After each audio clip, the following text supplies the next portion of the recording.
pas un chef de bande, il n'avait pas de bande parce que c'est lui qui cassait tout. Les policiers de Châteauroux, bon, parfois le recherchaient. Il a tapé et il a été accusé de bris de képi à l'époque. Gérard a toujours été un bagarreur. J'ai toujours senti que j'étais un trop, quoi, celui qui a coupé la route un peu c'est un autre voyage. Gérard, à partir des 10 ans, oui, c'est vrai, à partir des 10 ans, il a déconnecté, c'est normal. Il a été tout de suite celui qui a le plus travaillé. Il ne savait rien, il ne connaissait rien. Il ne bégayait pas à proprement parler, mais il avait vraiment des problèmes de fluidité. Monsieur de Bergerac eut avec un bel idée. Il suffisait qu'on dise tourner et c'était plus le même personnage, quoi. Il ne se contente pas de jouer la scène. Il va aller au bout, il va chercher la limite. Allons-y, tournons-le. C'est quand même un plan simple. J'ai toujours eu le sentiment d'une totale insatisfaction chez lui. Le monde du cinéma lui a paru assez vite exigu. 90% des films qu'il tourne, il ne les regarde même pas. Gérard, il peut créer un incident par ses absences, ça peut arriver. Puis de temps en temps, il va plonger dans des trucs qui lui tordent la tête, quoi. Absent, oui, et alors? Les fils de marins aussi, les marins, ils sont bons. C'est pas facile d'avoir un père qui s'appelle Gérard Depardieu. Guillaume était un garçon turbulent, mais c'est normal. On ne fait pas des chiens, il ne faut pas des chats. Quand on est son fils, peut-être est-on très gêné par cette image extrêmement lourde que donne Gérard. S'intéresser à Gérard Depardieu, c'est comme ouvrir un roman à clé, avec ses énigmes. Il y a certes bien sûr des évidences, acteur génial, interprète rêvé pour metteur en scène aux projets ambitieux, reconnu par tous comme étant un géant. Voilà pour le Depardieu, magnifique. Et pourtant, rien n'a été simple, rien ne le prédisposait à cette histoire, à cette carrière-là. L'enfant perdu de Châteauroux a aussi ses failles. Le problème est que celui qui éclaire si bien les blessures cachées de ses personnages dans ses films n'a presque jamais rien livré de ses fêlures, de ses blessures intimes. Le cinéma comme miroir de sa propre histoire, voici le premier acte, et l'entrée en scène sera magistrale, avec à la clé un scandale. La France avait besoin d'être bousculée. Bertrand Blier, Patrick Devers, Miou Miou et Gérard Depardieu l'ont fait. Nous sommes le 20 mars 1974. Ce jour-là, un vent de folie souffle sur le cinéma français. Le film de Bertrand Blier, Les Valseuses, sort en salle.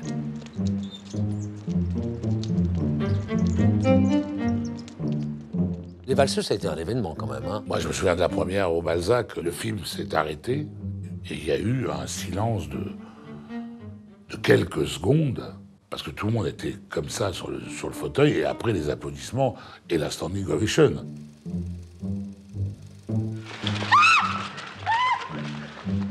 C'était vraiment nouveau comme ton, comme comportement. Il y avait quelque chose de très insolent, de très jeune. C'est un doigt d'honneur pratiquement à la société française telle qu'elle est à l'époque.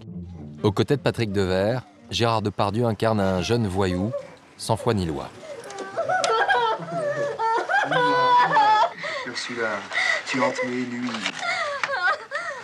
Ursula, depuis des mois dans la chaleur torride, je pense à toi. Tu m'appelles pas Ursula.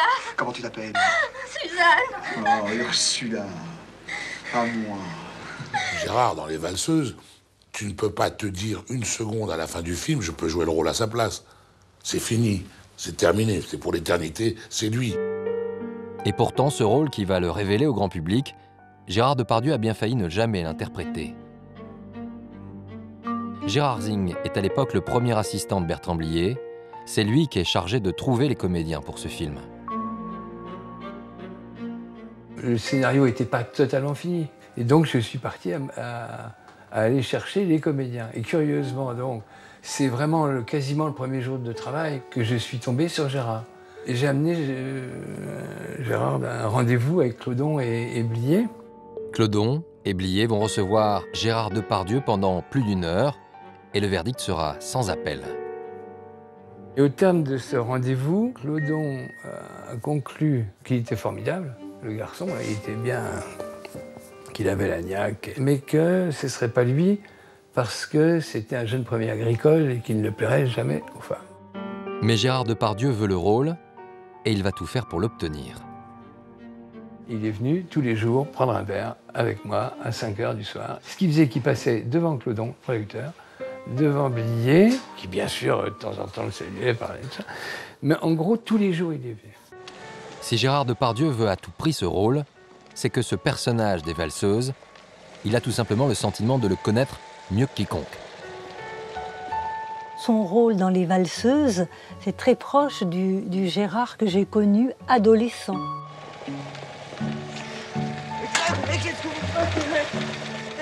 Il joue vachement bien. Mais il joue vachement bien, pourquoi? Parce que ces mômes-là, il les connaît par cœur, c'est sa vie. C'était un bon rôle pour lui, bien taillé, presque sur mesure.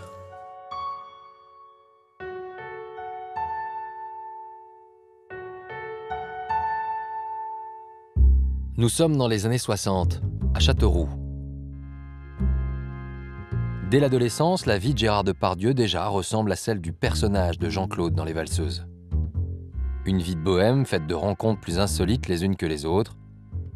Et son frère aîné Alain l'accompagne alors dans toutes ses virées nocturnes, des virées souvent très agitées. On est presque des frères jumeaux, on n'a jamais eu 2 ans et demi de différence. Mais Gérard était quelqu'un de tout à fait, un peu turbulent. C'était pas un chef de bande, il n'avait pas de bande parce que c'est lui qui cassait tout.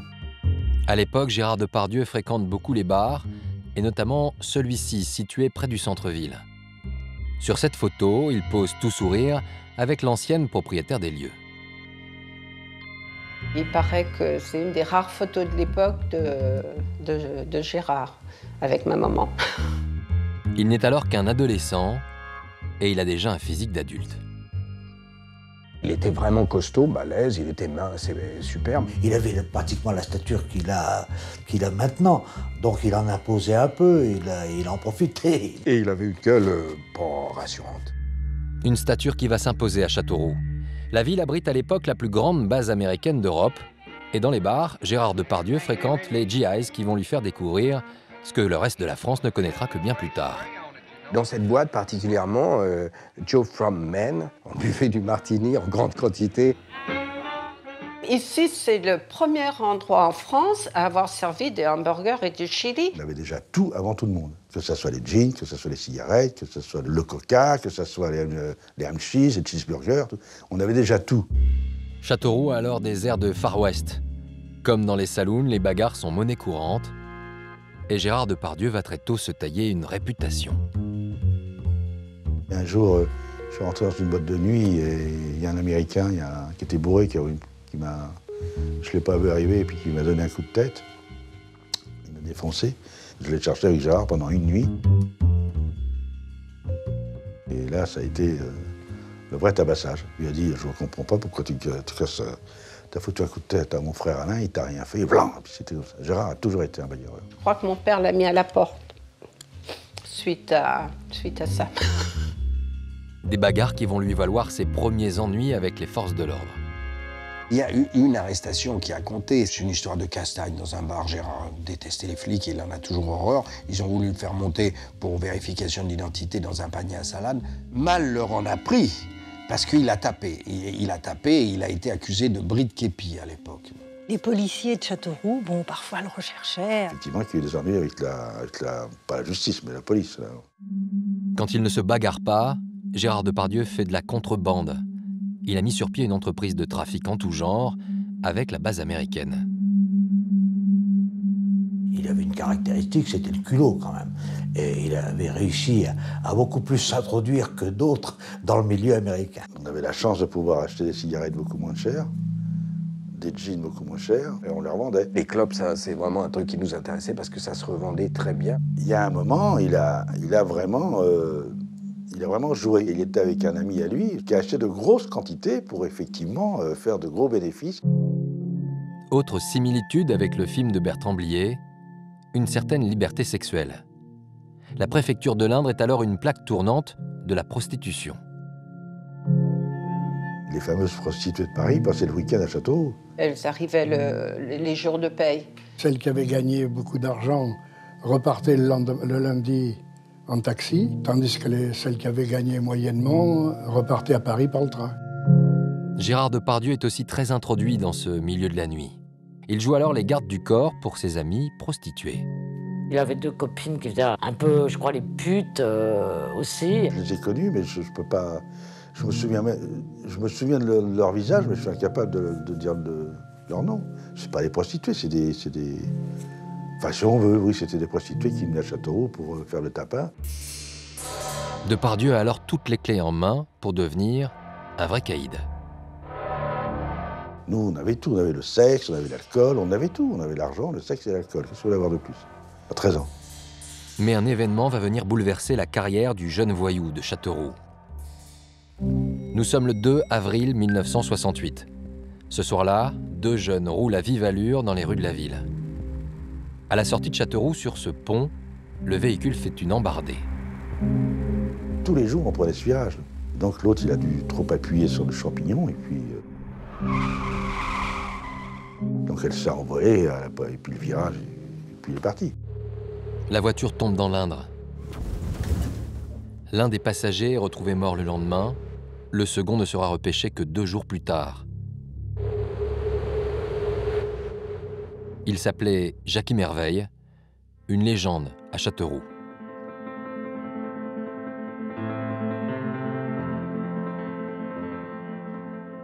C'est un mythe, Jackie Merveille. D'abord, on ne l'appelait pas Jackie, on l'appelait le Grand Merveille, parce qu'il était grand. Il avait une présence physique très impressionnante. C'est une montagne. C'était un gars qui mesurait 1m95 ou 1m96, je sais pas. Lui, c'était un petit voyou. Un voyou, tout comme son meilleur ami, un certain Gérard Depardieu, ici à gauche, sur la photo. Son copain, c'est véritablement Jackie Merveille. C'est vrai, ils étaient tous les deux. Très amis. Très amis.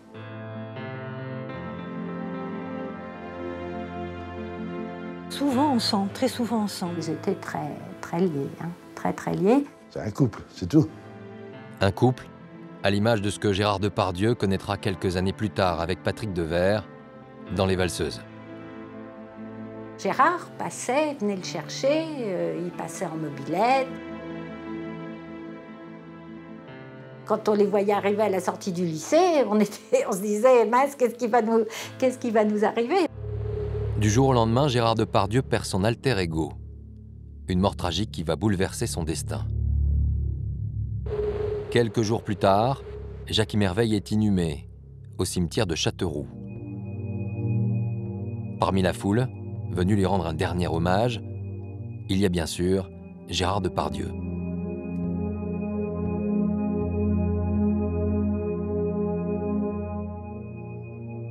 Quand Jackie est mort, Gérard, c'est là qui m'a fasciné le plus. Il est allé à l'enterrement, il est revenu, il avait la gueule cassée, il s'était battu. Et il pleurait, Je me rappelle comme Gérard était peiné, je l'ai vu pleurer à son enterrement.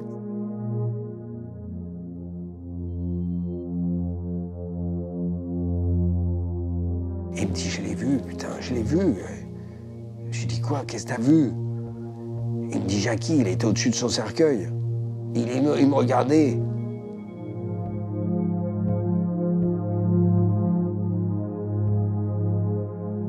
Il avait vu Jackie Merveille au-dessus de son cercueil qui pleurait sur sa propre mort. Peut-être que s'il avait été vivant, Gérard n'aurait jamais fait sa carrière. S'il n'avait pas été acteur, je crois qu'il serait malheureusement comme nos copains. Nos copains ont tous disparu. Voilà. Alors, cette mort va propulser Gérard Depardieu vers une toute autre vie. Quelque chose vient donc de se casser. En réponse à cela, Gérard Depardieu se lance sur les routes de France à la recherche d'autre chose. Fini Châteauroux, il multiplie les petits boulots, il va être tour à tour plagiste, représentant en savonnette, jusqu'au jour où, comme l'on dit, il décide de monter à Paris. Là-bas, il va retrouver son frère et quelques amis, et il ne sait pas encore que son destin va bientôt basculer.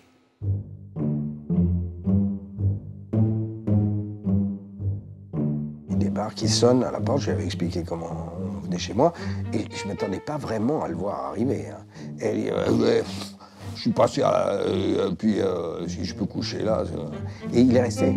Michel Arroyo, un autre ami de Châteauroux, a également la surprise de le voir arriver chez lui un matin. Je lui ai dit, je suis content de te voir, Gérard, etc., mais j'ai un problème. Je n'ai qu'un bol. Alors pour prendre le café, on va être ennuyé. Et alors je lui dis, mais si tu vas en bas, il y a une supérette ou des choses comme ça. T'achètes 2 bols et puis je lui donne, à l'époque, je ne sais plus, 5 francs, comme ça. Et quelques minutes plus tard, il remonte avec 2 bols. Et il me rend mon billet. Je lui dis, mais t'as pas payé? Il me dit, non, il n'y avait personne pour faire payer. Gérard Depardieu n'a pas changé. Il est toujours un peu voyou. Il ne parvient pas encore à s'affranchir de son passé. Et comme à Châteauroux, c'est dans un bar en plein cœur du quartier latin qu'il passe alors beaucoup de temps. Un bar fréquenté essentiellement par des étudiants qui ont un point commun. Le Polytech, c'était effectivement le rendez-vous des jeunes castelroussins qui venaient à Paris pour faire leurs études. Et on se retrouvait tous là-bas. On faisait de longues soirées. Et puis il y avait Dédé, le monsieur du Polytech, c'est le barman, le propriétaire, qui aimait beaucoup Gérard. Même si on faisait des grosses conneries, même si on picolait beaucoup. On a pas mal consommé là-bas. Hein. L'alcool, les fêtes. Le problème est que Gérard Depardieu n'a alors pas un sou en poche. Son frère lui filait 100 balles de temps en temps. Hein. Son frère, il grattait chez un architecte, il avait un peu de pognon et il lui filait 100 francs, ce qui était une somme. Hein. Il passait me voir rue Pascal dans le bureau d'études. Il venait me voir, il venait me chercher, je sais pas, à l'époque c'était quoi, 5, 6 francs, 10 francs, 20 francs, je sais pas. Une vie de bohème qui aurait pu durer encore longtemps. Seulement le hasard fait parfois bien les choses. Gérard Depardieu observe depuis quelque temps la passion de 2 de ses amis de Châteauroux. Tous 2 rêvent de devenir comédiens et ils suivent à l'époque des cours ici, au théâtre Édouard VII. Un jour, Gérard se laisse convaincre de les accompagner. Je l'ai emmené au théâtre Édouard VII et je l'ai présenté à Jean-Laurent Cochet. Jean-Laurent Cochet est alors un jeune metteur en scène reconnu et il est également professeur. Il remarque très vite la présence du nouvel arrivant. Ça a été très impressionnant. J'ai vu entrer un viking superbe de beauté. Je vois arriver un garçon, il devait avoir 18 ans et demi, pas plus. Un peu boutonneux, très maigre, mince comme un clou. Il avait des cheveux jusqu'ici, il avait des bottes, c'était la mode à l'époque, des bottes de fourrure. Bizarre, un regard un beau regard. Jean-Laurent Cochet lui a dit, oui, tu vas me faire une petite audition. Gérard Depardieu monte alors sur scène pour lire un texte. Gérard est arrivé, il était donc au milieu avec un t-shirt avec les manches roulées. On va laisser voir les biceps. Et il me semble bien, je ne suis pas sûr, mais il me semble bien qu'il a déclamé quelque chose de Proust. Mais Gérard n'a pas l'assurance que son physique semble imposer. Il bafouille et ne parvient pas à s'exprimer. Il bute même sur tous les mots. Je me souviens que certains comédiens apprentis ont ri en se disant « Qu'est-ce que c'est que ce mec-là qui vient nous faire ça ?» Il a fait hurler de rire tout le monde. Et le seul qui n'est pas ri, c'est Jean-Laurent Cochet. Malgré cette audition ratée, Jean-Laurent Cochet croit déceler un talent. Il va alors tenter une expérience, faire soigner les problèmes d'élocution de Gérard Depardieu par un médecin, le meilleur en la matière à l'époque. Je l'ai immédiatement envoyé chez le professeur Tomatis. Ce médecin parisien vient de mettre sur pied une méthode pour guérir les problèmes de diction, et cela grâce à des appareils sophistiqués. Gérard Depardieu se présente alors chez lui. Il était totalement bloqué au niveau vocal.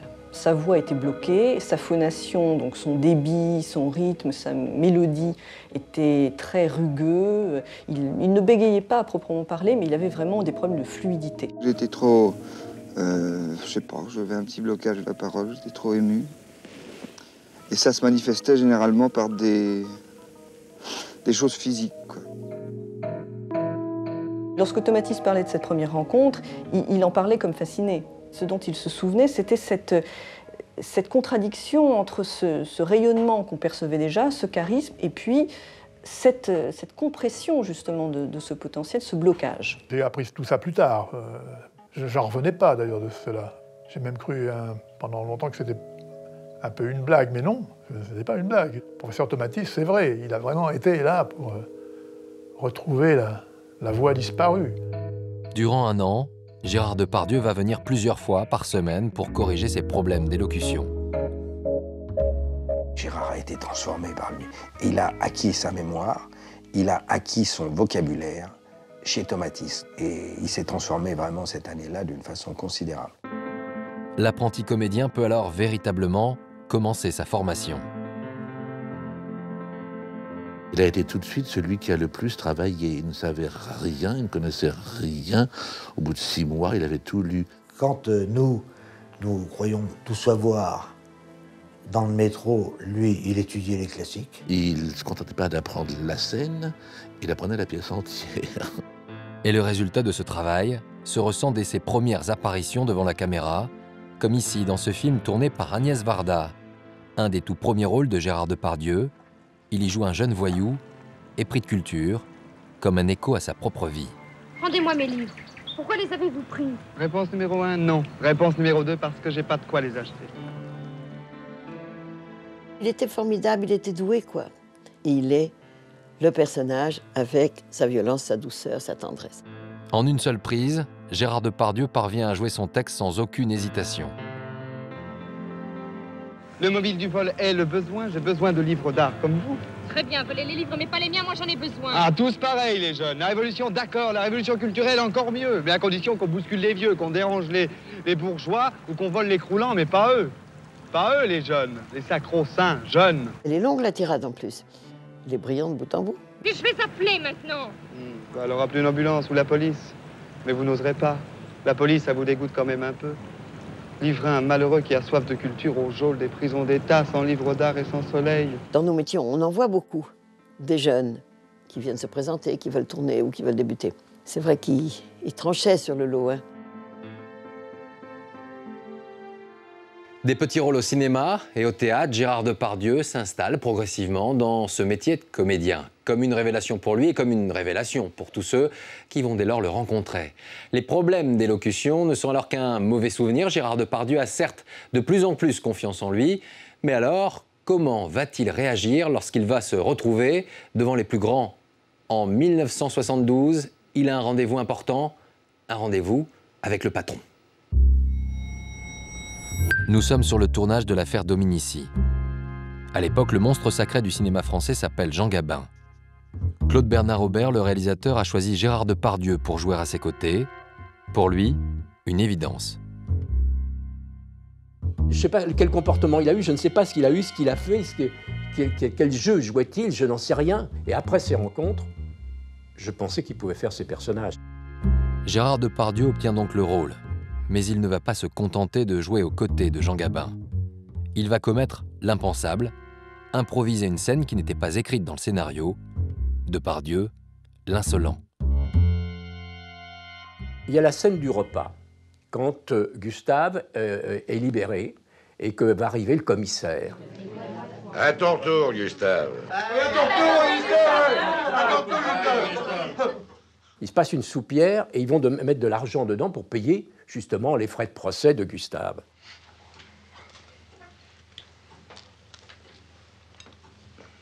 Quand ça arrive à Depardieu, qui est juste à côté de Gabin, il fait une chose qui n'était pas prévue du tout. Il prend sa chaussure et il sort un billet de dedans et il le file dans la soupière.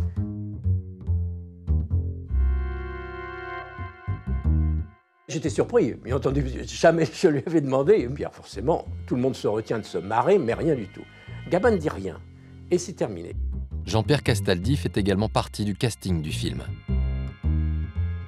Puis à la fin de la scène, on coupait, elle est bonne, et Gabin, il fait « Dis-moi un mot, tu peux peut-être sortir ton argent. » Bon, oui, il était capable de faire ça devant Gabin. J'assure que dans une scène avec Gabin, oser enlever sa godasse, prendre l'argent dedans, remettre la godasse, il faut des nerfs, il faut des nerfs devant le vieux.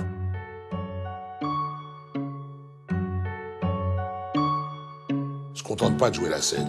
Il va aller au bout, il va aller au bout, il va chercher la limite.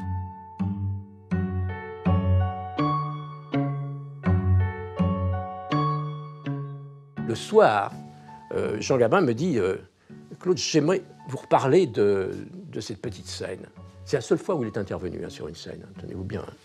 Et il dit « Je trouve là, elle est comique ou autre alors qu'elle ne devrait pas l'être. » Et donc, le lendemain matin, je dis, on retourne la scène. J'étais donc voir Depardieu et je lui ai expliqué. Et il m'a dit, Claude, faut faire. Et on a fait. La scène de la chaussure disparaît du film. Gérard Depardieu sort donc finalement son argent de sa poche, mais il est tout de même parvenu à impressionner et à séduire le patriarche du cinéma français. Comme il disait, le môme, il a quelque chose, quoi. Il le prenait à part, il bavardait avec lui. Il l'avait vraiment à la bonne. Ça, j'en suis témoin. Il se reconnaissait en lui. C'était merveilleux de les voir face à face. De retrouver à ces générations de différence la même dimension, la même épaisseur, la même malice. À 24 ans, Gérard Depardieu s'impose dans ce métier. Il y est reconnu par ses pairs, il a quelque chose de plus. Pour la première fois peut-être, l'enfant de Châteauroux a donné un sens à sa vie. Depardieu découvre alors un nouveau milieu, celui de la bourgeoisie. Il s'est marié quelques années plus tôt à Élisabeth Guignot, fille d'un polytechnicien qu'il a rencontré chez Jean-Laurent Cochet. C'était un très joli couple. Inattendu, mais très joli couple. Excessivement joli, amoureux. C'était très bien, c'est une grande période. Histoire amoureuse, grande histoire d'amour. Elle a dégrippé ce mec, elle en a fait quelqu'un. Les jeunes mariés s'installent ici, à Bougival, un petit village aux portes de Paris, un couple, une famille et beaucoup de sérénité pour Gérard Depardieu. La maison est magnifique, hein, c'est à Bougival, près de l'église. Elle est à la fois, elle est pas trop chargée, mais enfin on sent un goût artistique avec des objets de valeur, mais très, très décontracté. Entre les films, qu'est-ce que tu fais? Ben rien, je suis là, je rôde un peu, je regarde les choses à faire, je les regarde longtemps, une semaine, 2 semaines, puis après je les fais en une journée. Ben, entre les films, je suis avec les enfants. J'ai une vie assez, comment dire, assez familiale, très familiale même. Très. Ça compte beaucoup pour moi. Son fils Guillaume a alors tout juste 1 an, et dès qu'il le peut sur les tournages, Gérard Depardieu enfourche sa moto pour le rejoindre, au plus vite. Bien sûr qu'il en était fier, c'était son fils, c'était Guillaume, il l'appelait le Pouf. Gérard adorait son fils. À cette période, il était heureux, il était très très heureux. On faisait la Java, tous les dimanches on avait des repas de famille, il y avait ma femme, il y avait Elisabeth, il y avait Guillaume, on était ensemble. Le clan est alors soudé. Gérard Depardieu est entouré de ses amis, parmi eux le chef Jean Bardet, originaire de Châteauroux comme lui. On mangeait le dimanche, la nappe blanche, la pureté, assiette blanche, argenterie, les vins carafés. Il mord la vie, il bouffe la vie. Il avait quelque chose de complètement juvénile et insouciant. Il avait la trentaine et on s'amusait. Voilà, tout était un prétexte à s'amuser. Il y avait une arrivée dans le monde pour tout ce petit peuple-là. Il n'était pas encore dévoré par ce métier. Bon, qu'est-ce qu'on fait? On travaille? Gérard Depardieu tourne en effet déjà beaucoup, et avec les plus grands, comme ici avec son ami Maurice Pialat. Allez, on tourne là maintenant? Bah oui, j'aimerais bien, mais où est-ce qu'on tourne? Alors, sa vie professionnelle va commencer à prendre le pas sur sa vie de famille. Guillaume et Julie, ses 2 enfants, vont devoir cohabiter avec un métier de plus en plus prenant, un père de plus en plus demandé. C'était un papa aussi, mais c'était un papa qu'il n'était pas en train de voyager, quoi, on peut dire. Hein? Absent, oui, alors. Les fils de marins aussi, les marins ils sont bons. On a fait un métier où, quand on t'appelle pour aller faire un film 4 mois à Tahiti, tu dis à ta femme, au revoir chérie, rendez-vous dans 4 mois, je pars faire mon boulot. Je crois que la notoriété de Gérard était relativement difficile à vivre pour les enfants. On pouvait s'énerver assez vite, quoi. Si les enfants se chamaillaient, faisaient du boucan et tout ça, il leur disait, allez, hop, vire. Il leur disait, tiens, je te donne 10 balles, va ailleurs. Et je me souviens que Julie, elle les mettait dans sa tirelire, et Guillaume, il disait, non, j'ai pas de ton argent, il lui jetait à la figure. Guillaume n'a alors que 8 ans, et il cherche déjà à se trouver une place à l'ombre de son père. Guillaume était un garçon turbulent, mais c'est normal. On ne fait pas des chiens, il ne faut pas des chats. À un moment, ça a été difficile à assumer, quoi. Gérard est tellement énorme, je veux dire énorme dans tous les sens. C'est pas facile d'avoir un père qui s'appelle Gérard Depardieu. Le père et le fils qui s'observent déjà, mais à 32 ans, Gérard Depardieu ne s'arrête pas sur tout cela. Il entend bien profiter de ce que la vie lui offre enfin. Les films et les succès s'enchaînent, une revanche peut-être sur son propre passé. Un bonheur palpable, en tout cas pour ses proches. D'ailleurs, il est l'heure pour Gérard Depardieu de faire une pirouette avec l'histoire, de revenir à Châteauroux. Ce jour-là, il a le sourire aux lèvres et certainement un peu d'ironie dans la tête. Le 5 juillet 1980, Châteauroux est en fête. Tout le monde veut être là pour accueillir l'acteur star, l'enfant du pays. Gérard Depardieu va devenir citoyen d'honneur de la ville. L'enfant du pays qui revient comme ça, comme star, et le maire de Châteauroux, Daniel Bernardet, avait décidé de lui remettre les clés de la ville en grande pompe le samedi matin. Chacun est venu voir celui qui a réussi et ils immortalisent la cérémonie sur pellicule. Les gens affluaient. Gérard, c'était la grande vedette Castelroussine. Gérard était cravaté, il était content de revoir ces gens, de pouvoir les faire participer à ce moment de gloire local. Tout d'un coup, on lui déroule le tapis rouge, le maire le prend par le bras, mon cher Gérard. On lui fait visiter les endroits qu'il connaît déjà depuis très longtemps. Gérard Depardieu fait alors le tour de sa ville et même les représentants de l'autorité militaire sont là pour le saluer. Son frère Alain est arrivé le matin même avec lui de Paris. On n'était pas impressionnés, mais surpris, en disant bah merde, tu te rends compte tous ces gens-là qui nous regardent autrement. Alors là, on est sur le cul, là, excusez-moi l'expression, mais là on est scotché. Gérard part de Châteauroux, nous partons de Châteauroux. On était toujours en train de faire des conneries. Les flics l'arrêtaient parce qu'à chaque fois qu'il y avait une connerie, on croyait que c'était Depardieu. Et il revient, et on prend même pas le train, on prend un petit avion, les petits trucs, on atterrit à la base de Déol, là où il y avait les Américains. On dit, ça y est, vous êtes les dieux, là. Que des policiers lui fassent une haie d'honneur, ça devait être quand même une grande jouissance pour Gérard. Gérard Depardieu monte sur l'estrade. Il peut alors pleinement savourer ce moment en se souvenant du Châteauroux de son enfance. Je pense que là, il a dû bien s'amuser. Tu te dis, merde, c'est pas possible. C'est un film, ça. Et pourtant, ce moment de gloire ne va pas parvenir à cicatriser toutes les blessures de son passé et surtout celles de son enfance. C'est l'une des rares photos où toute la famille Depardieu est réunie au grand complet. Après la cérémonie, tout se pose devant le restaurant de Jean Bardet. Je me souviens, il y avait Alain, il y avait sa femme, il y avait la femme de Gérard qui était là aussi. C'était très très drôle, il y avait les enfants qui étaient petits. Julie, Guillaume, il me semble, ils étaient petits, mais ils étaient là. Il y avait Elisabeth, il y avait les parents. Un peu à l'écart, les parents de l'acteur ne se rendent pas vraiment compte de ce que tout cela veut dire. Mon père n'a jamais compris. Mon père, il n'a même pas compris que mon frère était devenu une star. Incompréhension, indifférence, Gérard Depardieu livrera certains secrets de famille quelques années plus tard dans un livre, écrit à sa mère, tout juste décédée. Maintenant, tu dois te demander ce qui m'arrive, ce qui me prend de t'écrire. Cela n'a jamais été le genre de la famille de passer aux aveux, de dire des choses, tout simplement. Dans notre cabane à Châteauroux, notre grotte, c'était plutôt la loi du silence. Un silence bruyant, parce que ça gueulait tout le temps.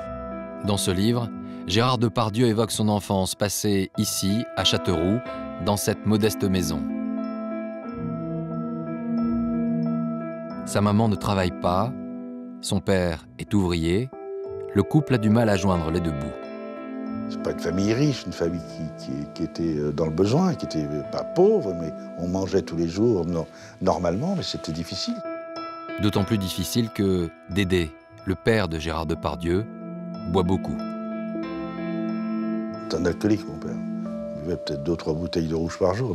C'est pas des bouteilles, c'était des trucs en plastique. Là. Le père Depardieu, en loyer, il a acheté son litre de vin qui mettait dans les musettes de son vélo. Là. Quand il avait une bouteille de vin posée, il la tenait comme ça, il tenait la bouteille, jusqu'à ce qu'il se reverse un autre vin. Dès qu'il avait bu, il parlait espagnol. Il n'avait jamais appris l'espagnol. Il était toujours en train de vociférer. Non, c'était un alcoolique. J'ai d'abord appris à crier avant de savoir parler, à tel point que lorsque je pense à vous, j'entends des cris. Des cris de toutes les couleurs, de joie, de colère, de souffrance aussi. Il y avait des engueulades entre mon père, ma mère, c'était très dur. C'était des gens qui s'aimaient, mais ils s'engueulaient. Alors, allez comprendre quelque chose. Mais ce que Gérard Depardieu cherche surtout à fuir, c'est une confidence qu'un jour sa mère lui aurait faite. J'ai toujours senti que j'étais un trop, quoi, celui qui a coupé la route un peu de... C'est un autre voyage, celui de ma mère qui avait compris au bout du deuxième qu'elle aurait jamais pu... elle pouvait plus s'entendre avec le Dédé, quoi. Donc elle voulait partir, certainement. Et ça, on me l'a dit directement. Sa mère lui aurait donc fait sentir qu'il n'était pas désiré. Alors ça veut dire que Gérard, à partir des 10 ans, oui, c'est vrai, à partir des 10 ans, il a déconnecté, c'est normal. Déconnecté, une enfance qui sera en tout cas mouvementée. Et tout cela ressurgira lorsque la star sera au sommet de sa gloire. Nous sommes alors en 1989. Gérard Depardieu tourne Cyrano de Bergerac. Un rôle classique que le comédien va maîtriser dès le premier jour du tournage. Je tenais absolument à ce que le film soit en vers, en alexandrin, garder le texte en vers de Rostand. Et quand il a fallu dire ces vers en montant des escaliers, en dégringolant, en courant, en marchant à toute vitesse, effectivement, les vers se mettaient à galoper et on ne comprenait plus rien. Et le seul qui a vraiment maîtrisé ça et qui a donné le là à tout le monde, à ce moment-là, c'est Gérard. Animation. Animation. Partez. Ballade du duel. Quand l'hôtel Bourguignon, Monsieur de Bergerac eut avec un bel livre. Qu'est-ce que c'est que ça, s'il vous plaît? C'est le titre. Silence, taisez-vous, écoutez. Pas de bruit. Le travail qu'il fait dans Cyrano, c'est un des rôles où il est le plus extraordinaire. Au bout de 3 minutes, il t'embarque. Il suffisait qu'on dise tourner et c'était plus le même personnage, quoi. Il va lui donner une ampleur incroyable, une humanité surtout incroyable. Là, j'y suis. Il est parfait dans le rôle, c'est-à-dire de A à Z. Pas un moment, on doute. Je vois pas qui aurait pu faire un truc aussi extraordinaire. Aurait pu déclamer des vers comme ça, sans que ça fasse bidon, quoi. Avec une espèce de sincérité immédiate. Le film est un succès international. Gérard Depardieu est maintenant connu dans le monde entier. Il est nominé pour le titre de meilleur acteur à la prestigieuse cérémonie des Oscars à Hollywood. Seulement voilà, derrière le masque de Cyrano, le passé du comédien va venir tout gâcher. Nous sommes le 23 mars 1991, à une semaine de la cérémonie. Le contexte semble en tous les cas extrêmement favorable pour Cyrano. Le film a été un gros succès. Il marche bien en effet dans le circuit de salle où il sort aux États-Unis. Les médias sont charmés par ce personnage Depardieu qui les amuse, qui les intéresse. Et puis il va y avoir cette espèce de campagne nauséabonde. À l'origine de la polémique, une vieille interview parue dans une revue de cinéma. À l'époque des Valseuses, l'article était passé inaperçu et pourtant, Gérard Depardieu aurait affirmé à la journaliste qui l'interrogeait ces quelques mots. Il n'y avait rien de mal à ça, les filles voulaient être violées, je veux dire, il ne faut pas en faire toute une histoire. C'est simplement que les jeunes femmes elles-mêmes se mettent dans cette situation, elles la provoquent. Autour de moi, mes amis américains qui avaient la distribution de Cyrano ont dit bah alors là c'est foutu. Alors là, ah bon? Ah non, on connaît le corps électoral des Oscars, c'est foutu. Le scandale éclate. Gérard Depardieu, alors en tournage à l'île Maurice, est obligé de se justifier. J'ai pas dit ces choses-là. C'est eux qui les ont interprétées. Vous vous souvenez de ce que vous avez dit? Non, je me souviens parfaitement de ce que j'ai dit. J'ai jamais dit que j'avais... Est-ce que vous pensez que je suis capable de me vanter une chose pareille? Non, mais enfin, c'est ridicule. Faut arrêter ces choses-là. Alors. Personne n'a porté plainte. Mon frère n'a jamais violé. Et malheureusement, il y a une journaliste qui a pris ça, qui a cru que le film des Valseuses était plus ou moins la vie de Gérard, quand Gérard et Patrick Devers font l'amour avec Miu Miu. Puis d'un seul coup, mon frère a dû dire quelque chose, parce que quand étant jeune, il a dû dire « oui, vous savez, dans les villages français, ça se passe comme ça ». Et l'autre, elle a pris ça comme une abrutie.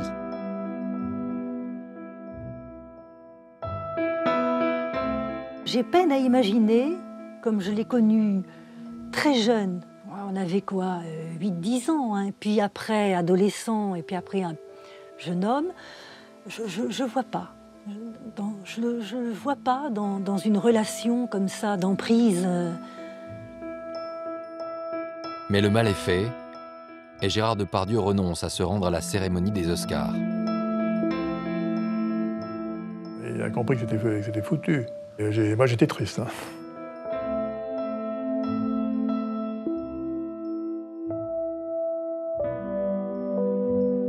Ça l'a privé, lui, Gérard Depardieu, d'un prix qui était amplement mérité sur ce film-là, cette année-là, dans ce contexte-là. Rattrapé par des rumeurs du passé, Gérard Depardieu est blessé. Il va alors entamer une longue période de doute à l'égard de cette famille du cinéma qu'il a pourtant éloignée de ses démons, doute aussi dans sa capacité à préserver ce foyer rêvé dont il a été privé enfant. Tout ce qu'il a construit depuis maintenant 20 ans se brise, se fissure autour de lui. Gérard Depardieu le supporte de moins en moins et il le montre de plus en plus. À partir des années 90, Gérard Depardieu semble de moins en moins passionné par son métier. Le monde du cinéma lui a paru assez vite exigu. Peut-être que par moment, il peut penser en avoir fait un tout petit peu le tour. 90% des films qu'il tourne, il ne les regarde même pas. Il y a un côté alimentaire, mais là où il est touchant par rapport à d'autres, c'est qu'il est assumé, ce côté alimentaire. C'est-à-dire qu'il vous dit « Ah bah oui, ça je l'ai fait, je l'ai pas vu, c'est une bouse, mais j'ai été payé ». J'ai toujours eu le sentiment d'une totale insatisfaction chez lui. Hein. Et c'est certainement la raison de ces débordements. Des débordements qui vont être de plus en plus visibles. Nous sommes le 13 juin 1991, sur le tournage du film Tous les matins du monde. Gérard Depardieu incarne Marin Marais, l'un des principaux rôles de ce film historique réalisé par Alain Corneau. À plusieurs reprises, le réalisateur, lors du tournage, va devoir recadrer l'acteur. Gérard, il peut créer un incident par ses absences, ça peut arriver. Puis de temps en temps, il va plonger dans des trucs qui lui tordent la tête, quoi, bien sûr. Oui. Dans ces cas-là, il faut faire attention, parce qu'avec Gérard, qui est très puissant, ça peut durer longtemps. Voilà, c'est tout. Comme il tient bien l'alcool, ça peut durer un moment. Et là, c'est vrai que c'est pour un metteur en scène, ça peut être très perturbant. Ce jour-là, Gérard Depardieu a, semble-t-il, du mal à enfiler le costume de son personnage. Allons-y, tournons-le. C'est quand même un plan simple, normalement. Ce jour-là, il n'était pas bien, oui. L'acteur tente tout de même de faire bonne figure. Que je te fasse monter. La fais monter. Partez. Oui, partez.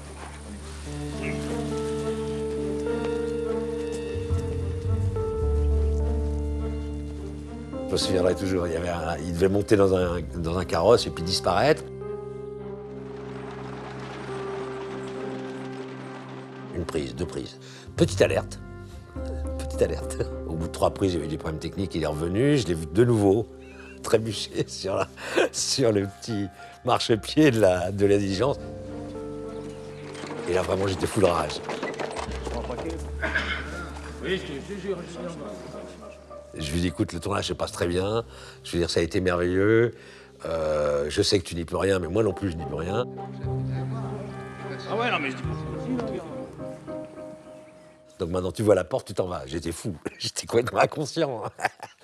Mais j'étais sincère. Donc il a été tétanisé. Il a disparu un petit moment dans la journée. Il m'a fait passer des excuses, etc. Je me souviens. Et après, il a été absolument fantastique. À 43 ans, Gérard Depardieu est une immense star. Une star qui peut parfois basculer et devenir ingérable. Vous demandez à un acteur de venir tous les jours sur le plateau et de ne rien faire. Qu'est-ce qu'il fait? Mon frère, il se bourre la gueule. Il fallait bien qu'il fasse quelque chose. Cependant, ce malaise perceptible lors du tournage de Tous les matins du monde n'est peut-être pas lié uniquement au désamour de l'acteur pour le 7e art. Il y a aussi autre chose, une autre source d'angoisse, celle d'un père pour son fils. Vous entendez l'aria qui se détache par rapport à la basse? Guillaume fait ses débuts au cinéma lors de ce même tournage. Il incarne en fait, dans ce film, son père, jeune. J'entends rien. Je ne suis pas au bout du dégradé, moi. Attention. Il y avait tout de suite cette grande difficulté dans le cinéma, 2 périodes. Une période jeune, entre 17, 19, 20 ans, et une période 50 ans, 60 ans. Et j'ai dit, mais on va faire passer le truc par un sentiment de filiation, et puis c'est tout. C'est moi qui ai demandé ensemble aux deux. Voilà. J'ai dit, voilà, toi tu fais le jeune, toi tu fais le vieux, est-ce que vous êtes d'accord? Voilà. Ils ont été d'accord tous les deux. Le père et le fils ensemble sur un même tournage, c'est donc une première. Et il s'agit d'un rendez-vous important pour les deux hommes. C'est bien, on y va comme ça. Monsieur, mon nom est Marin Marais. Mon père exerce la profession de cordonnier. Gérard Depardieu hésite. Il tente d'être là, sans être trop présent, trop pesant. Alors là, c'était très émouvant. Parce que quand Guillaume a commencé, Gérard ne voulait pas être là, etc., mais en même temps, il tournait autour du plateau comme un papa poule, en se demandant si ça allait aller et tout. Et moi, j'étais obsédé par aider Guillaume, où ça se passait très bien, d'ailleurs, dès le premier jour, c'est très bien passé, il était merveilleux. J'ai réussi à trouver Gérard, je lui ai dit, maintenant, tu fous le camp, tout va bien. Mais Gérard Depardieu n'est peut-être pas rassuré pour autant. Il connaît mieux que quiconque le mal-être qui ronge son fils, la différence de personnalité qui les sépare.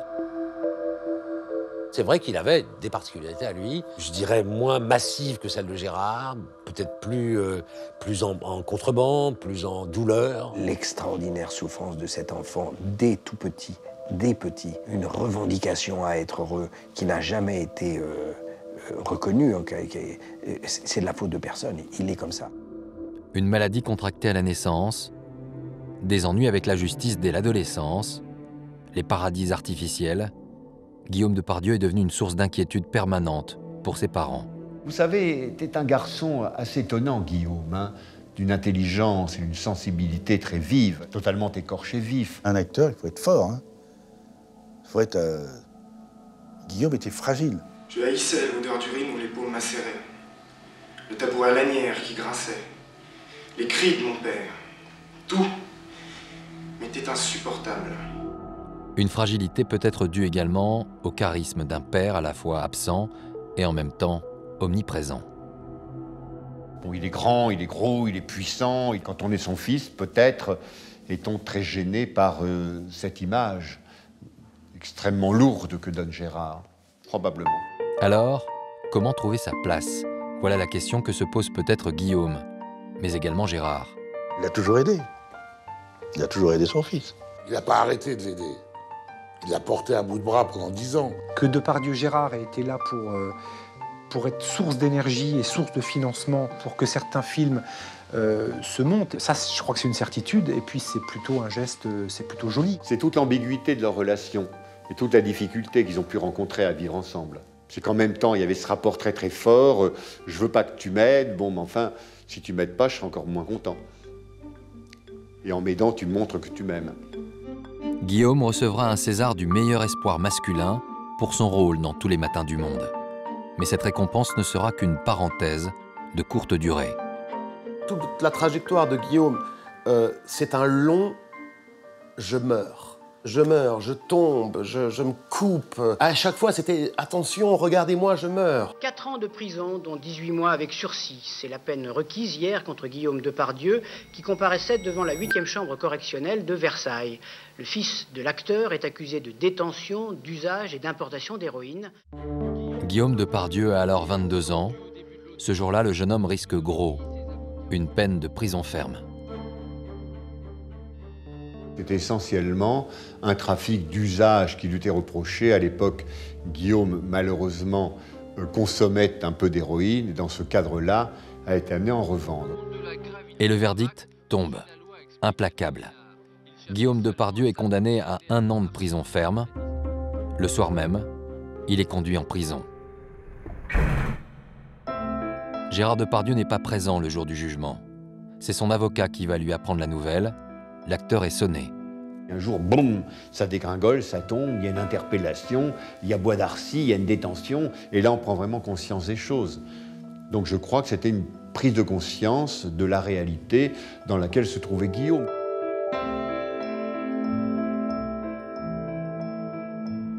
Il me dit « Ah, Guillaume, putain, oh la vache, je sais plus quoi faire ».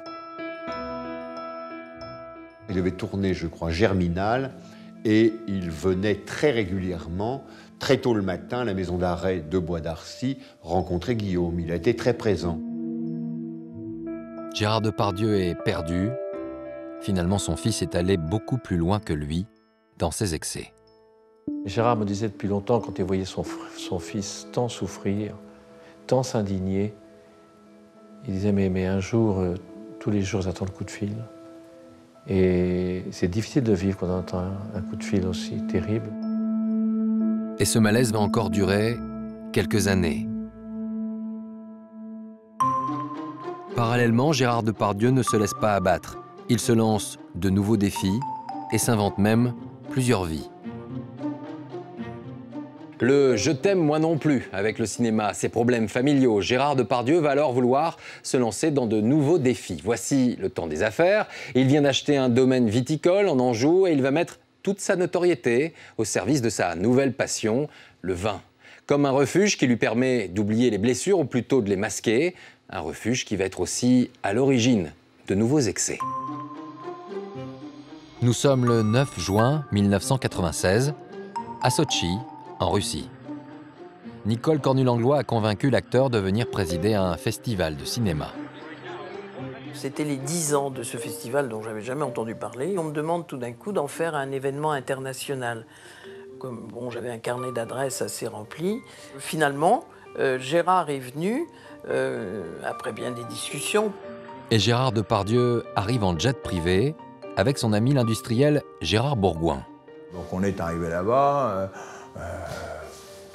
Est-ce qu'il y avait plus de monde que d'habitude? Non, on était bien reçus, limousine sur la piste, bon, c'est habituel. On a fait ouvrir l'aéroport pour lui, ils sont arrivés à 2-3 heures du matin. Et le lendemain, sans grande conviction, Gérard Depardieu prend le micro pour l'inauguration du festival. Merci d'être ici. Et puis, je ne connaissais pas du tout Lotchi. Et merci de voir le film que vous allez voir. Si l'acteur s'est laissé convaincre de venir à Sotchi et non à Lotchi, c'est surtout pour trouver de nouveaux marchés pour ses vins et pour les poulets de son ami Gérard Bourgoin. Ils avaient demandé à rencontrer, non pas le ministre de la Culture, puisque c'était un festival de cinéma, on pouvait penser qu'ils voulaient rencontrer le ministre de la Culture. Pas du tout, c'était le ministre de l'Agriculture. L'acteur et l'industriel vont alors se lancer dans un grand numéro de VRP de la gastronomie française. On avait organisé un déjeuner dans un restaurant georgien sur la plage, c'était très sympathique. Bourgoin avait apporté ses volailles, Depardieu avait apporté son vin de Tinée. Il fait le poulet avec les gousses d'ail dedans, le thym, le laurier de Depardieu. Il aime cuisiner, quoi. Mais la fête ne va pas durer. L'acteur s'invite en cuisine et ne résiste pas à un défi lancé par le personnel du restaurant. Il y a eu un accident, c'est-à-dire que Gérard a bu, je ne sais pas ce qu'ils avaient, les cuisiniers, je crois que c'est de la vodka. Les cuisiniers, ah, tu n'es pas capable de boire ça et tout, donc c'est le défi. Alors lui, il ne faut pas le défier. Il a descendu une bouteille ou deux de vodka, comme ça, sec. Il est capable de performances qui lui permettraient de postuler aux Jeux Olympiques, s'il y avait des Jeux Olympiques de la chose. Le gros drame, c'est que Gérard est un gros consommateur de liquide. Mais quand je dis liquide, je suis honnête. Si vous lui donnez une barrique d'eau, il vous boit une barrique d'eau. Si vous lui donnez une barrique de Chablis, il vous boit une barrique de Chablis. Si vous lui donnez une barrique de Bordeaux, il boit une barrique de Bordeaux. La vodka va cependant avoir raison de sa légendaire résistance. L'acteur se sent mal et il regagne sa chambre. Un bout d'un quart d'heure, moi je ne le vois pas arriver.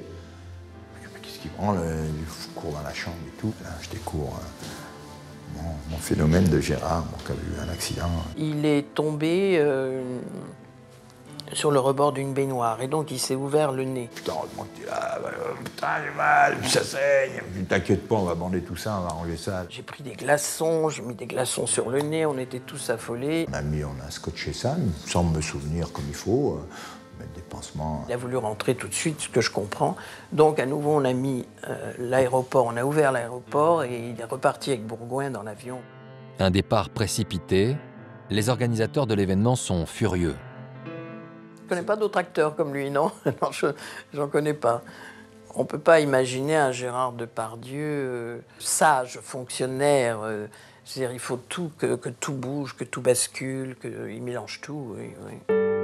Et à cette époque-là, la vie affective de Gérard Depardieu est également mouvementée. Gérard traversait à ce moment-là, commençait à traverser une période assez difficile de sa vie, sur le plan affectif. Et bon, et il avait surtout besoin de se sentir entouré de vrais copains. Derrière les sourires de façade, le clan Depardieu est de plus en plus divisé. L'acteur est en train de se séparer de sa femme. Il avait une procédure de divorce qui traînait, qui le pesait énormément. Les illusions d'une vie familiale harmonieuse sont alors en miettes. Le temps de Bougival a disparu. Gérard Depardieu multiplie alors les excès, des excès qui vont manquer de lui coûter la vie.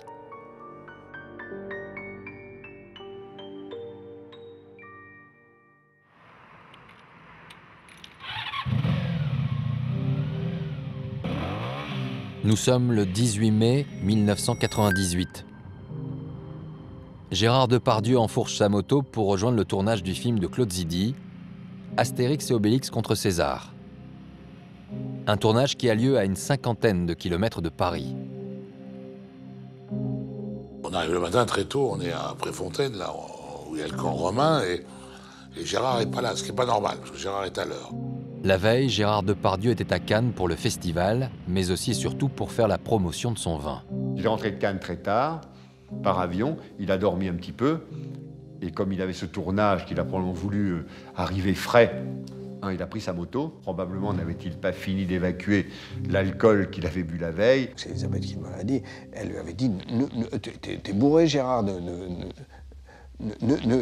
t'as un chauffeur et il va te suivre, t'es con, monte avec ton chauffeur. » Et ce jour-là, le comédien rate un virage, et c'est l'accident. Gérard Depardieu est grièvement blessé. Son chauffeur qui le suit prévient le réalisateur. Donc on est autour de Zidi, on attend Gérard, et on passe un portable à Zidi. Donc je vois Claude Zidi devenir tout blanc, il raccroche, et il part en trou de balle, donc on court après lui, qu'est-ce qui se passe? Et du coup, je vois, merde, Gérard a eu un accident de moto. Donc ils partent en bagnole sur la route.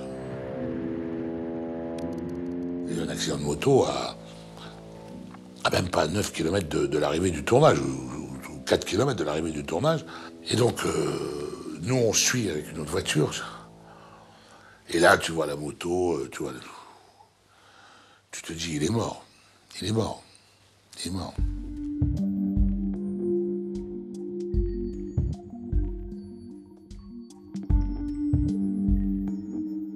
Il avait beaucoup d'alcool dans le sang quand il a eu cet accident-là. L'acteur est conduit à l'hôpital le plus proche. Il souffre de multiples contusions et d'une fracture à la jambe. Sa compagne de l'époque, Carole Bouquet, mais aussi sa femme, Elisabeth, dont il n'est pas encore divorcé, se précipitent à son chevet.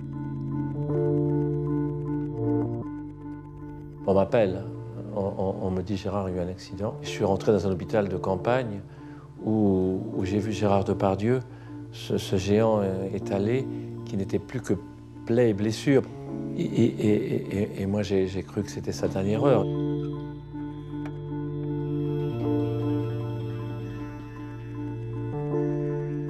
Puis après, il y a eu une scène un peu ubuesque. Et là, on peut dire que la prescription, donc je peux la raconter.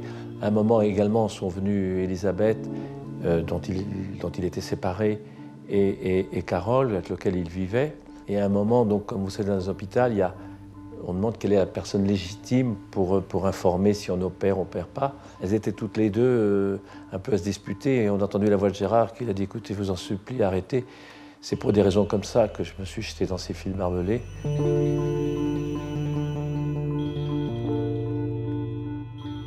C'était une époque où, pour un ensemble de choses, Gérard avait un mal de vivre. Il m'a fait cette confidence quand j'étais seul avec lui. C'était de dire c'était un tournant et il y avait tellement de choses qui m'affectaient que je crois que j'ai laissé aller la moto tout droit. Donc il y avait quand même un désir à ce moment-là de s'évader. Voilà, c'est le mot juste, de s'évader. Gérard Depardieu qui voulait s'évader, échapper à ce tourbillon de la vie, cette boulimie assumée ou subie. Difficile de savoir, de comprendre toutes ces failles qu'il aime cacher. En revanche, il y en a une qui va apparaître au grand jour. Celle qui est née de la relation passionnelle qu'il entretient avec ses enfants. Un malaise qui va même devenir visible, tellement visible. Nous sommes le 31 octobre 2001. Dans ce film, Gérard Depardieu incarne un écrivain kidnappé par son propre fils. C'est la première fois que Guillaume et Gérard jouent l'un en face de l'autre. Jacob Berger est à l'origine de ce projet, un film inspiré de sa propre histoire, et une histoire qui est aussi très proche des relations entre Gérard et Guillaume Depardieu. Très vite, j'ai senti que ça les intéressait de faire le film parce que ça leur donnait l'opportunité de travailler ensemble, ce que je pense qu'ils voulaient faire, sur un sujet qui n'était pas artificiel par rapport au fait qu'ils travaillaient ensemble. Ça ressemblait quand même passablement à leur rapport. Au moment du tournage, on savait que les rapports étaient compliqués, on savait que leur histoire collait énormément au script. Attends, laisse-moi tranquille! Laisse-moi tranquille! Des rapports parfois violents que les deux acteurs ont exposés dans la presse à plusieurs reprises. Quand on sait, parce qu'on l'a lu, on l'a vu, on l'a entendu, que c'était aussi comme ça par moments à la ville, voilà, ça touche forcément, mais il y a cette impression quand même un petit peu de malaise, oui. Qu'est-ce que je t'ai fait pour que tu me détestes comme ça? Hein? Qu'est-ce que je t'ai fait pour que tu me détestes comme ça? Ils disent des choses très personnelles, je trouve très intimes, à travers la fiction. J'ai trouvé dans certaines scènes et les raisons de l'amour et les raisons du non-amour. C'est pour ça que ça te rend si furieux. Parce que t'as peur de moi. Mais pourquoi t'as peur de moi? Qu'est-ce que j'ai fait pour que t'aies peur de moi? Hein? Ça les a aidés tous les deux à exorciser certaines choses. Sur ce film-là, il y avait peut-être une sorte de thérapie aussi, de faire passer un message et de dire des choses à Guillaume. Et que Guillaume avait sans doute aussi besoin de dire des choses à son père. Je voulais juste te ressembler. Je voulais être comme toi. Mais cette thérapie, en quelque sorte, Gérard Depardieu ne va pas parvenir à l'assumer jusqu'au bout.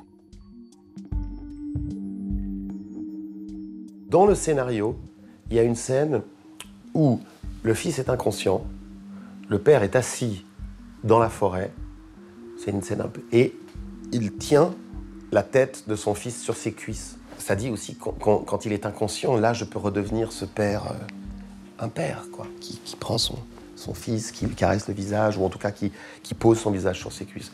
Et ça, Gérard a absolument pas voulu le faire. J'ai insisté, mais j'ai dû céder parce qu'il ne le ferait pas. Il n'allait pas le faire.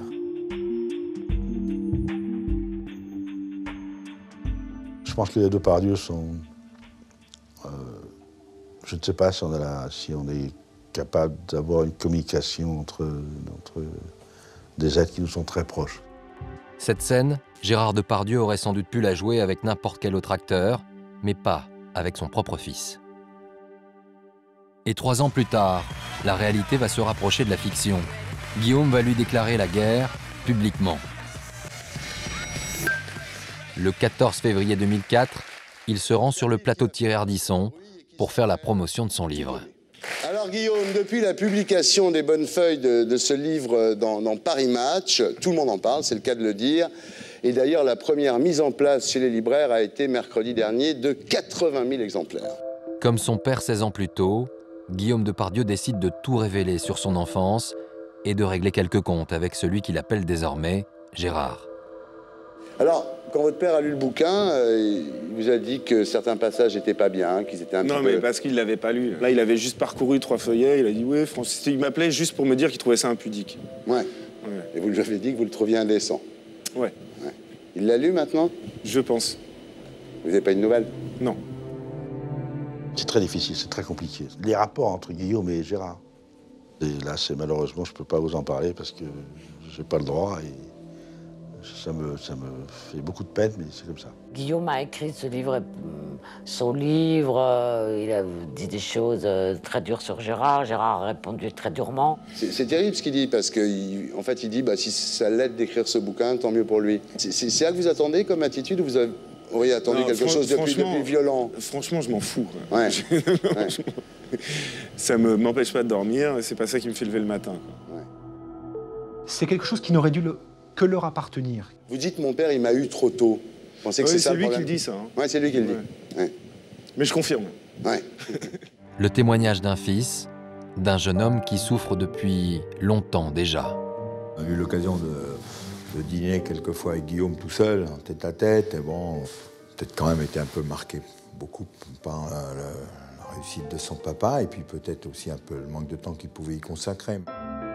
Écorché vif, amputé d'une jambe à la suite d'une maladie contractée à l'hôpital, Guillaume Depardieu défie son père publiquement. Gérard Depardieu vit mal la réaction de son fils. Le constat d'échec est lourd. Il n'arrive plus à communiquer avec ses propres enfants. Et c'est le 21 février 2004 que le public va être pris à témoin de ce malaise, lors de la cérémonie des Césars. Toute la famille du cinéma est réunie. Ce soir-là, une actrice va remporter le prix du meilleur espoir féminin. Le César est attribué à Julie Depardieu pour la petite fille. Une consécration pour la jeune femme qui ne se doute pas qu'en coulisses, une surprise l'attend.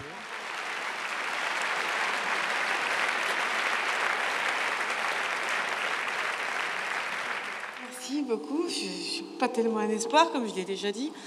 Mais apparemment, ça n'a pas été signalé. Donc j'ai quand même 30 ans, il s'agirait de le notifier. J'ai des pas de doigts à 6 souris. Donc non, enfin, ça me fait plaisir.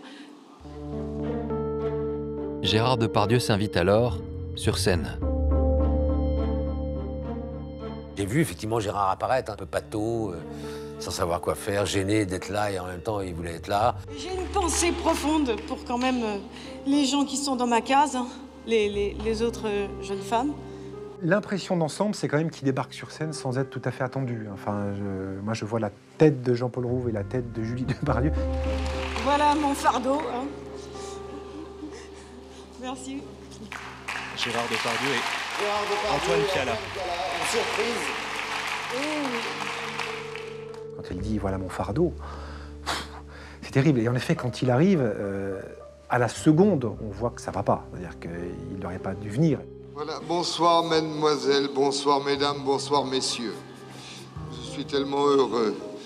Je ne veux pas faire Gainsbourg. Non. Julie Depardieu est mal à l'aise. Son père improvise un discours maladroit. Il est à côté de ses pompes, oui, bien sûr, oui. Il avait peut-être pris quelque chose qui ne convenait pas, bu quelque chose qui n'allait pas. Mais non, mais laisse-le, s'il a pas envie. Si, merde. Enfin, vas-y. Jean-Paul. Non, moi je vous laisse en famille, moi. Hein. Non, tu nous fous la paix. Tu nous fous la paix. Tout le monde était devant son petit écran et se disent mais qu'est-ce qui lui arrive? Pourquoi fait-il ça? Je pense qu'il aurait pu s'obtenir de monter sur scène et laisser Julie se débrouiller toute seule parce que c'est une grande fille. Il ne pouvait pas ne pas être là, il était à Paris et il n'aurait pas dû être là sans doute. Ça fait longtemps que je ne suis pas venu là. Vous semblez étrange, bizarre, j'ai envie de vous embrasser toutes. Salut Alain. Il se lance dans cette espèce de discours totalement incohérent et on voit les gens dans la salle qui sont plus gênés que surpris même. Jean-Paul Rapneau qui, j'espère que ce soir, il ne va pas être trop déçu. Il s'adresse à moi à un moment donné, il dit quelque chose du genre, mais c'est toi qui devrais l'avoir, ou je sais pas quoi. Enfin bon, je dis, mais c'est horrible de dire ça, pourquoi il dit ça? Enfin merde, c'est un beau film, hein, non? Oui, mais justement, il ne serait pas déçu. On ne peut pas l'arrêter, c'est impossible. D'ailleurs, personne n'essaye. Vous avez remarqué, hein, Jean-Paul Rouve est livide, la salle est silencieuse, mais personne ne va s'interposer. Voilà, il vient faire ce petit discours qui ne doit pas être si long que ça, mais qui paraît durer 5 heures. Et il s'en va dans une forme de silence et d'explication pas très claire pour nous tous. Dis bonsoir. Bonsoir. Julie Depardieu n'a pas le temps de remercier l'Académie. Gênée, elle suit son père en coulisses. C'est un moment surréaliste. Je suis même pas sûr que, non pas qu'il s'en rappelle, mais qu'il ait eu, lui, la notion de ce qu'il avait fait. Voilà, il voulait juste être là parce que sa fille recevait un prix. Bon. Et il se trouve juste que c'était sans doute dans une période de sa vie où ça n'allait pas du tout, et malheureusement, pour nous, ça se voit. C'est vrai qu'il lui a pourri ses Césars, mais est-ce qu'au moment où il lui pourrit les Césars, il lui hurle pas « je vous aime » ?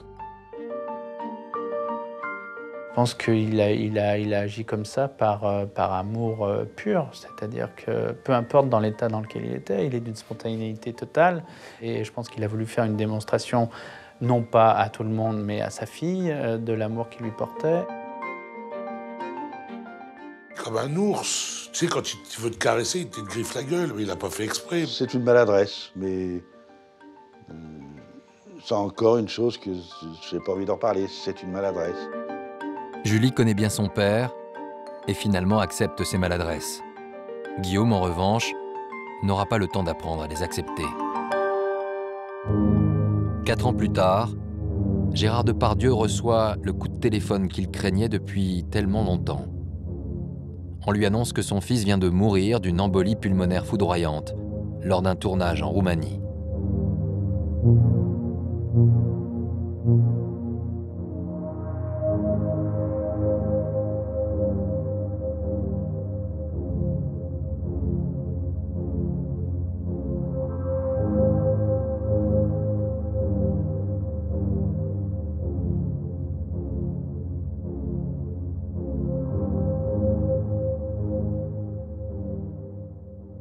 Quand il me l'a dit, donc, n'étant pas surpris, c'est lui qui l'a fait rapatrier de là-bas.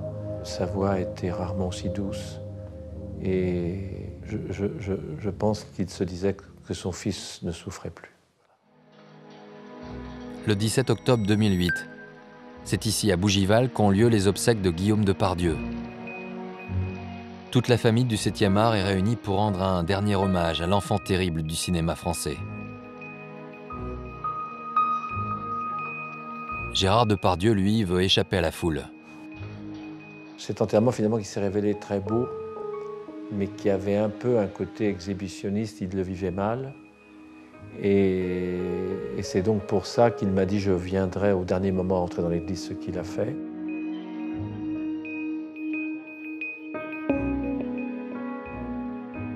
Il a lu un texte qu'on lui a demandé, c'est pas lui qui l'a accepté, mais qui l'a décidé. Il se découragea un peu, mais il fit encore un effort. Ce sera gentil, tu sais. C'est trop loin. Je ne peux pas emporter ce corps-là.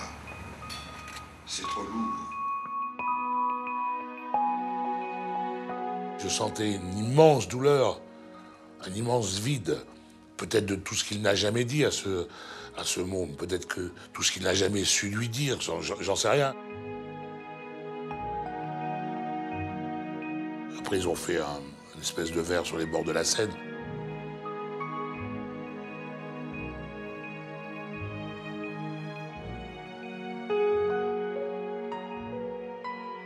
Et Gérard est venu, il y avait tous les gens qui étaient là en train de boire. Il était 20 mètres plus loin, cette espèce d'énorme masse. C'est une espèce d'Orson Welles de physique, toi. Et il était tout seul là-bas. Et tu vois, il était perdu, tu vois.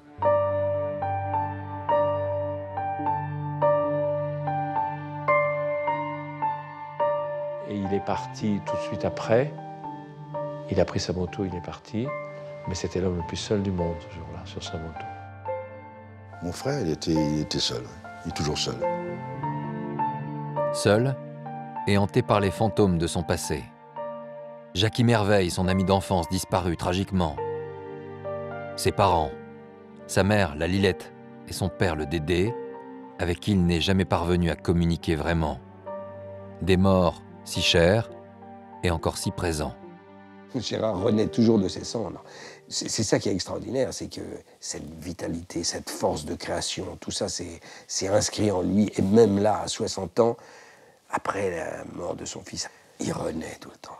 Et c'est tout juste s'il ne puisse pas, dans sa fascination du passé, des morts, une force de vie incroyable.